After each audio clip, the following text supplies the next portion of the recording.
کس لیے اختیار کیا؟ بیٹیوں تھوڑی سی توجہ، بدن اس نے کس لیے اختیار کیا؟ اس کی بہت سی وجوہات ہیں، لیکن ان میں سے ایک میں آپ کو بتانا چاہتا ہوں، آپ کی توجہ ہونی چاہیے اس طرف۔ انسانی بدن پر موت کا اختیار ہے، لیکن الہی ذات موت کے اختیار سے بالاتر ہے۔ بات سمجھ میں آئی کہ نہیں؟ کتنوں کو آئی ہے؟ آج سے ذرا بتائیں کتنوں کو آئی ہے یہ بات سمجھ؟ الہی ذات کیا ہے؟ موت کے اختیار موت کے اختیار سے بالاتر ہے، اور انسانی ذات کیا ہے؟ موت کے اختیار میں۔ تو جسم لینے کی ایک بہت اہم وجہ یہ بھی ہے، کیونکہ اس نے کام کیا، ڈاؤن کیا خود کو، تاکہ وہ کیا کرے؟ مجھ تک اور آپ تک پہنچ پائے۔ آمین۔ لیکن کیسے؟ اپنی الہی قدرت میں نہیں، براہ راست الہی قدرت میں نہیں، بلکہ الہی قدرت انسانی ذات میں خود کو کم کر کے انسانی حالت میں انسانوں تک پہنچے۔ سمجھ میں آیا یا نہیں؟ مشکل ہے؟ نہیں۔ ہاں، تو کیوں کیا؟ خدا موت کے اختیار سے بالاتر ہے، انسان موت کے اختیار میں ہے۔ تو مسیح کی ذات میں تو گناہ نہیں تھا، لیکن جو ذات اس نے اپنائی وہ کون سی ذات تھی؟ انسانی ذات۔ تو انسان ہونے کے ناطے کہ وہ کامل انسان ہے، اس کا ایک ثبوت اور بہت بڑا ثبوت یہ ہے کہ وہ انسانوں کی طرح مرے بھی۔ کیا کرے؟ وہ انسانوں کی طرح موت تک پہنچے۔ تو اس نے بدن اس لیے لیا کہ کہاں تک پہنچے؟ موت تک پہنچے۔ دیکھیں، کوئی بھی آپ کا بچہ یا آپ میں پیدا ہوئے، کوئی بھی اس لیے بدن نہیں لیتا کہ مرے،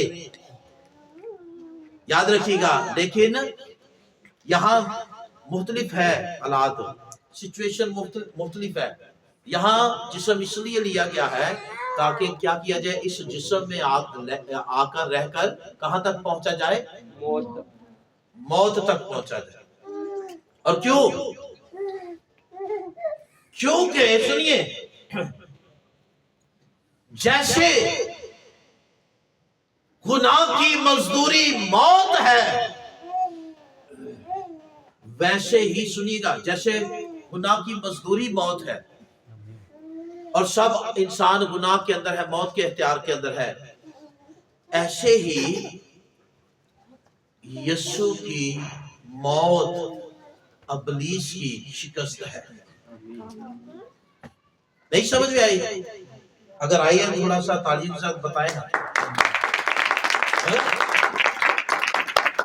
کیا ہے؟ گناہ کی مزدوری موت ہے، اور یسوع کی موت ابلیس کی شکست ہے۔ آمین۔ تو بدن کیوں لیا؟ تاکہ ابلیس کو شکست دی جائے، تاکہ وہ موت تک پہنچے، آمین۔ اور اسے روکا گیا۔ سنیے گا، ذرا میری طرف دیکھ کے غور سے سنیے گا، اسے مرنے، صلیب کی موت بھی نہیں، اور اسے روکا گیا۔ کیسے روکا گیا؟ ایک دفعہ آپ کو پتا ہے کہ اسے پہاڑی سے گرانے کی کوشش کی گئی، ناصرت میں جب اس نے تبلیغ کی، شاید ناصرت ہی ہے، تو اسے بھیڑ نے دھکے مارے، پہاڑی سے گرانے کی کوشش کی کہ مر جائے۔ تو اصل میں وہ دشمن مخالف ابلیس کام کر رہا تھا۔ پھر اس کے بعد بھی اسے لالچ دیا گیا کہ وہ صلیب کی راہ اختیار نہ کرے، بلکہ ابلیس نے اسے آفر دی کہ وہ مجھے سجدہ کر تو یہ سلطنت، شان و شوکت میں تجھے دے دوں۔ پھر اس کے بعد آپ کو پتا ہے کہ اسے روکا کیسے گیا؟ جب یسوع مسیح کا ٹائم آیا، وقت آیا، تو وہ یروشلم کی طرف بڑھے، تو پطرس